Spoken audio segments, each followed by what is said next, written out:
Le service météo américain de la NOAA confirme dans son premier bulletin que la 13e tempête Matthew s'est officiellement formée. Sa position actuelle est au niveau des Petites Antilles. Elle se déplace en direction ouest, passant au sud d'Hispaniola. Entre vendredi 30 septembre et lundi 3 octobre 2016, la tempête devrait remonter sur Haïti, la Jamaïque et Cuba pour se diriger vers les Bahamas. 35 579 MBV, 600 000 agents de sécurité électorale, 3 527 superviseurs seront répartis dans les différents centres de vote du pays. Dans le but de renforcer la capacité d'opération du personnel vacataire, 2 journées de formation supplémentaires sont prévues pour les 1er et 2 octobre 2016 par le Conseil électoral, à l'intention des membres des bureaux de vote, des superviseurs et des agents de sécurité électorale. Cette formation doit se réaliser sur l'ensemble des 10 départements électoraux. Suivons les propos du conseiller électoral Frinel Joseph au micro de Nancy Lenné et de Fablement Moralus. Nous mettions un accent vraiment extraordinaire sur question formation et qui pourrait ensemble avec MBV, qui pourrait ensemble avec ASEO, qui pourrait ensemble avec superviseur, aussi bien grand formateur.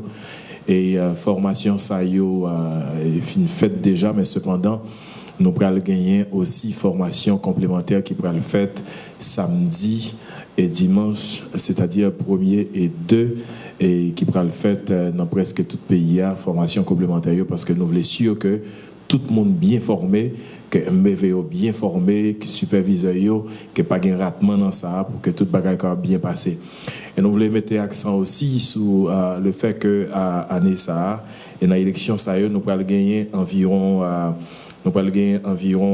et pour question ça gagne pour ensemble avec MBV n'a gagné 35 579 et MBV les 6000 ASE et puis Mounsayo nous gagne 3527 superviseurs. Et en ce qui a trait avec réservistes pour membres bureau de vote, il y a environ 6762 réservistes et il y a réparti dans environ 1534 centres de vote, 11 993 bureaux de vote. Il y en a qui nous voulait sur certains conseils là.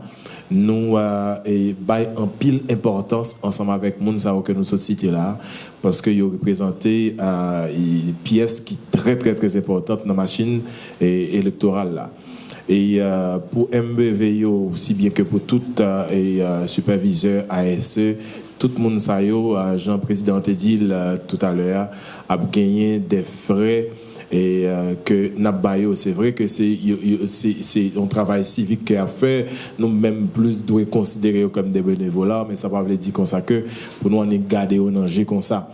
Eh bien, pour MBV et tout superviseur, vendredi qui supposait 7, c'est-à-dire que la veille élection même, tout le monde ça après c'est voyons frais pour capable non seulement gain doit sauter loin cap frais ça pas le considérer comme frais de transport et la considérer aussi frais comme frais pour même tout capable nourrir tête yo et dans jour et élection et après et que au fin fait journée élection il y a recevoir un autre frais additionnel que yo même yo capable régler quelques autres bagages ensemble avec lui qui a bien approché normalement. Et Jean, tout le monde a demandé nous ça, n'a fait en sorte à ce que il pas prend tant que vous prend encore pour MBV ça yo, superviseur yo, ASE yo, capable joindre frais qui qu'on revenir à eux maintenant et pour aussi façon que yo qu'on aller bien loin sorti bien loin pour y aller prendre frais ou du moins ça pour yo get dépenser avant même yo arriver n'a fait tout effort nous en façon que ça vous pas recevoir yo pas get dépenser avant même yo arriver côté au bras le prendre là. Les observateurs communautaires sont désormais écartés du processus d'observation des élections du 9 octobre 2016. Cette décision est prise par le collège électoral suite à un ensemble d'irrégularités enregistrées dans le processus de recrutement de ces observateurs communautaires. Le CEP dit vouloir éviter que cette innovation dans le processus électoral ne soit associée à des fins politiques. Suivons les propos de Marie-France Joachim. Le Conseil électoral là te mettait en place un règlement. un règlement qui dit comment pour observateurs eux-mêmes, organismes d'observation électorale pour être capables de jouer une accréditation. Et en même temps, tout, nous avons introduit ensemble avec des organismes d'observation électorale et les cultes religieux un dispositif qui c'est observateur communautaire. Je dis, dans le travail que nous avons fait sous question observateur communautaire, le Conseil électoral là, pour la première fois dans l'histoire de l'élection en Haïti, nous arrivons croiser liste différentes fonctions monde qui en dans machine électorale. Et dans le croisement liste ça, côté que nous avons regardé liste observateurs nationaux, observateurs communautaires, mandataires, ASE, superviseurs, etc., eh bien, nous découvrons gagner un ensemble de monde qui ont même utilisé espace pour jouer rôle observateur communautaire, de façon pour que eux-mêmes en tant qui étaient déjà inscrits comme mandataires, qui étaient déjà inscrits comme candidats partis politiques. Donc, par rapport à l'information que nous joignons au niveau conseil là, depuis le 28 septembre, nous prenons décision pour que nous sursoir à déploiement observateur communautaire là. Parce que sous ensemble de organismes d'observation électorale ou bien des cultes religieux qui t'ont proposé des noms pour jouer rôle observateur communautaire, nous joignons plusieurs dans plus de tiers. Côté que gagné, c'est des faux signes que vous ont utilisés. Il y a d'autres qui ont même, c'est des candidats pour des partis politiques. Il y a d'autres même qui étaient déjà inscrits comme mandataires pour représenter des partis politiques dans le bureau de vote. En ce qui a trait aux différents cas de violence enregistrés durant ces derniers jours lors de la campagne électorale, le directeur exécutif du Conseil électoral provisoire, Maître Carlos Hercule, a fait état des sanctions prévues dans le décret de la loi électorale dans les articles 114 à 125. Ces articles font état de deux types de sanctions, notamment pour le candidat et pour le parti politique initiateur des cas de violence. Pour le parti politique, la punition peut aller jusqu'à 5 années d'inactivité politique. Le président du CEP, Léopold Berlanger, a appelé au calme les candidats et les partisans des candidats impliqués dans le processus électoral. Dans la question de comportement que candidats, partisans, partis politiques, groupements politiques doivent gagner pendant la période électorale là, période qui définie par le calendrier électoral là, il définit dans l'article 114 à 124 en dans décret 2 mars 2015 là. DEA dans l'introduction que le TAP fait point ça, il dit que c'est pas comme ça sur de simples informations, de simples renseignements pour CEP lui-même prend décision. Non, il n'est pas comme ça. Ça lié fondamentalement, c'est que le ou même ou fait ou bon comportement qui est dérogatoire à des créas, il y a une enquête cap l'ouvrir, le CEP a décidé si résultat enquête que le joignent li probant, il a convoqué pour venir dire exactement qui ça qu'on fait, pour quelle raison qu'on te fait. En un mot, gagnons possibilité qu'on gagne pour venir répondre Peut-être que ça vous dit, ah, c'est pas vrai. Mais si d'aventure, livré, eh bien, sanction, yo, nous pas hésiter pour nous prendre. Yo. Et sanction, yo à deux niveaux. Yo capable, sous candidat lui-même, sanction capable sous parti politique là. Donc, candidat, depuis c'est lui-même, il y a un flagrant délit que l'a fait violence, l'a incité moun à la violence, l'a crasé les affaires moun, eh bien, l'a radié de liste électorale là. Ça veut dire que les papes étaient dans la course là. Ce n'est pas une invention de CEP ça, dans ce qui passé, dans ce qui est passé récemment là, il y a plusieurs décisions comme ça qui te prennent. Et si il n'y a pas qu'à arriver avec candidat, il n'y a pas qu'à établir que candidat c'est lui-même qui commet faute ça, mais il établit que parti politique, les groupement politique là, c'est eux-mêmes qui sont responsables, sanction à prendre pendant 5 ans au plus pour ne pas jamais participer dans la compétition électorale.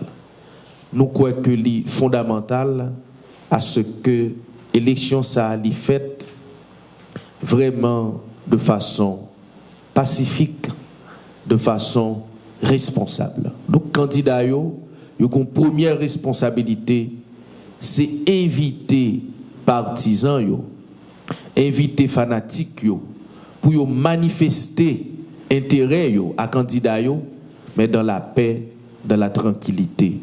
Élection, c'est une fête liée, même si son compétition qui gagnait finalement en pile échange, en pile passe d'armes, en pile bataille, mais son bataille tant que monde qui souterrain sport.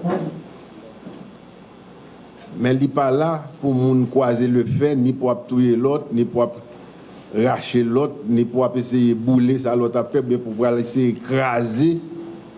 Parce que si ce n'est pas vous-même, vous dites que vous allez l'écraser. Donc, là, ça, son crime, son trahison contre la nation en lieu, puisque vu le sacrifice qu'a fait là dans le pays, pour nous faire un bon genre d'élection avec moyens nationaux, un monde qui t'a engagé au long processus, soit pour empêcher l'élection, ou bien pour noyer l'élection en la violence, ou bien pour empêcher que l'élection finisse correctement avec sa peuple là, exprimé comme volonté, pour résultat sorti, ça doit sortir, c'est lui qui sorti, quel que soit le monde, ou monde qui a empêché ça, ou vient tourner ennemi numéro 1 nation.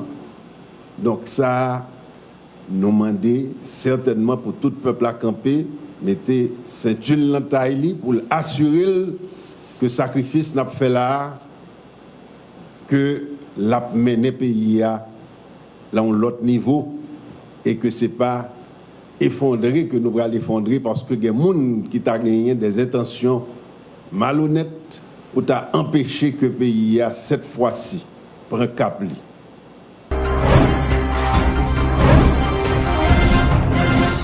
Le notaire Jean-Henri Seyan, candidat à la présidence sous la bannière de Remé Haïti, a promis ce jeudi 9 octobre, durant les 100 premiers jours de son mandat, de créer 100 000 emplois au bénéfice des jeunes, dont 40 000 affectés à la sécurité de la frontière haïtienne-dominicaine en vue de lutter contre la contrebande.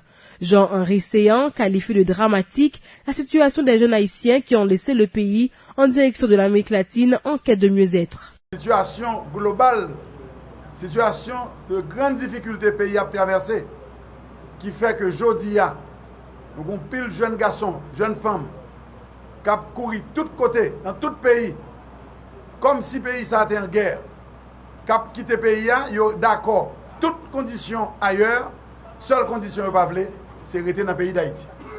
Donc, Remé Haïti, dans le cadre de réflexion que nous avons fait, et dans le cadre d'importance que nous avons jeunesse là, dans la gouvernance panoan, nous pensons que nous ne pouvons pas arrêter indifférents à la situation dramatique ça, que le peuple haïtien a traversé. C'est pour ça, dans le programme, nous mettons comme priorité l'emploi, job, bas monde travail. C'est ça qui explique la situation dégradée pays haïtien et qui fait nous tourner des parias dans le monde entier. Et dans le cadre de ça, nous avons un programme particulier, spécifique, que dans les premiers 100 jours, nous décidons de mettre 100 000 jobs pour 100 000 jeunes. Ça n'est qu'un signal. C'est un signe clair et net que pouvoir pas nous, administration pas nous, priorité numéro 1, c'est mettre les peuples haïtiens au travail, particulièrement jeunesse haïtienne. Nous connaissons un pile médisants qui veulent faire peuple à quoi que ça sont paroles d'élection, en parole de campagne, en parole électoraliste. Nous voulons dire deux bagailles. Un, ce n'est pas une parole électoraliste parce que plan ça, projet ça, nous pouvons faire plaidoyer pour lui, quel que soit ce qui passe dans l'élection, nous parlons cheval de bataille de Rémy Haïti et quel que soit pouvoir, administration, l'a obligé d'appliquer plan ça, qui c'est plan peuple haïtien. Le notaire Jean-Henri Séan se montre très critique vis-à-vis de certains candidats à la présidence invités au débat du 29 septembre qui n'ont pas répondu favorablement à l'invitation de la Chambre de commerce de l'Ouest sous prétexte d'être en pleine campagne. Jean-Henri Séan qualifie d'irresponsable l'attitude de ces candidats qui n'ont aucun respect pour la population et dénonce cette pratique de marronnage qui caractérise le fonctionnement de la classe politique et traditionnelle. Moi, je voulais adresser un reproche à la Chambre de commerce qui quittait rumeur ça a circulé pendant trop longtemps sans qu'elle pas fait le point sur lui. Depuis hier, rumeur a circulé que deux candidats ne peuvent pas participer et la Chambre de commerce n'a pas pris aucune disposition pour le mettre nous-mêmes au courant. Parce que ça fait quand même 3 à 4 jours que nous-mêmes nous camper campagne nous pour nous capables de préparer des débats. Donc le moins de respect demandé que faut gagner en communication qui est faite sur question. Mais de l'autre côté, moi fustiger, vraiment moi fustiger les candidats qui connaissent depuis plusieurs semaines, ils ont participé dans un débat et que jusqu'à présent, ces rumeurs qui ont circulé, c'est des notes informelles qui ont sorti pour que ils viennent avec un fallacieux prétexte que ils ont une campagne, ils ont fait, ils n'ont pas campé campagne là pour ils viennent dans le débat. Débat sont espaces pluriels liés, sont espaces côté yo bay chaque candidat chance li pour offrir peuple haïtien ça que lui même li gen déjà coûte li pour gestion li en train de faire de pays. Et me dit c'est un manque de respect pour peuple haïtien, c'est un manque de respect pour électeurs, c'est un manque de respect pour les autres candidats et son manque de respect pour organisateurs là que ou connaît que ou invité ou confirmé et qu'on décide de ne pas aller, ou bien le devoir longtemps à l'avance pour décommander. Donc, nous voyons clairement qui s'accapte nous avec ces candidats traditionnels qui, maintenant, ils ont continuer dans le même peuple là, à diriger le pays, dans le désordre que le pays a habitué, dans le manque de parole, parce que le médecin lui-même, c'est ça qu'il dit. Il faut que nous ayons un candidat, il faut que nous ayons un président qui commence à respecter les paroles, qui commence à respecter la loi et qui commence à respecter l'article 136 de la Constitution qui va président rôle de travail pour que l'institution au campé de faire pays fonctionner régulièrement. Moun sa yo pas qu'à faire pays fonctionner régulièrement si yo pas qu'à kembe parole yo sur confirmation non participation au débat.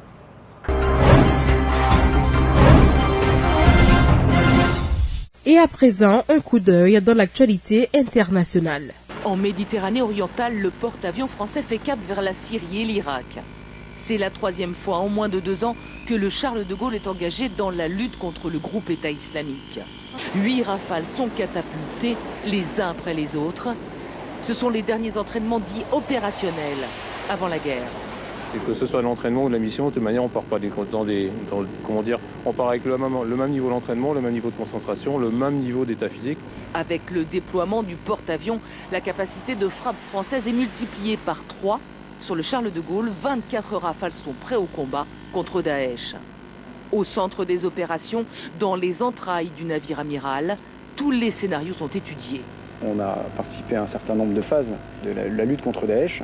La phase qu'on entame maintenant en est une, on y est prêt, on a préparé nos briefings, les éléments de vol. Effectivement, on attend le grand moment où les avions pourront partir. Les avions de chasse français qui partent des bases de Jordanie et des Émirats arabes unis concentrent depuis plusieurs semaines déjà leur frappe à 80% sur la région de Mossoul. La bataille pour reprendre la deuxième ville irakienne semble désormais imminente. Le bruit des bottes a résonné jeudi dans le Cachemire. Des deux côtés de la frontière, comme ici dans la partie indienne, on s'attend à de nouvelles violences après celles survenues dans la matinée.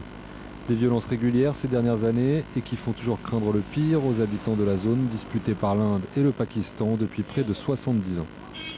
Le gouvernement indien crée une situation avec le Pakistan pour satisfaire sa population.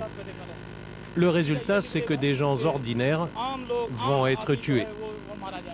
Pas de victimes civiles recensées ce jeudi, mais l'armée indienne a bien tué 2 soldats pakistanais et en a blessé 9 autres, assurant avoir répliqué à des tirs de l'artillerie pakistanaise. New Delhi justifie également des incursions de ses commandos chez son voisin par la menace d'attaque imminente des groupes séparatistes basés au Pakistan.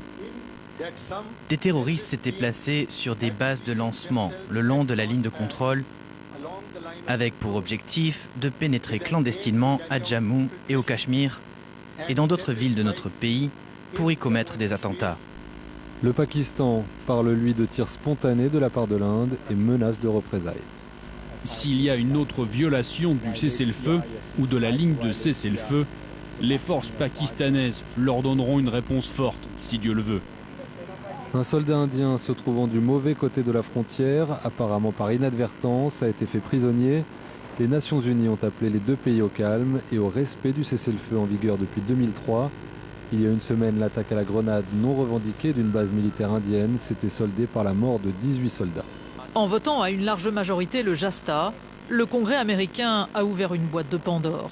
Cette loi à laquelle Barack Obama s'est toujours opposé va permettre aux familles des victimes des attentats du 11 septembre de se retourner contre l'Arabie saoudite pour obtenir justice. Pour beaucoup d'analystes, ce texte pourrait jeter un froid sur les relations si étroites que Washington et Riyad entretiennent.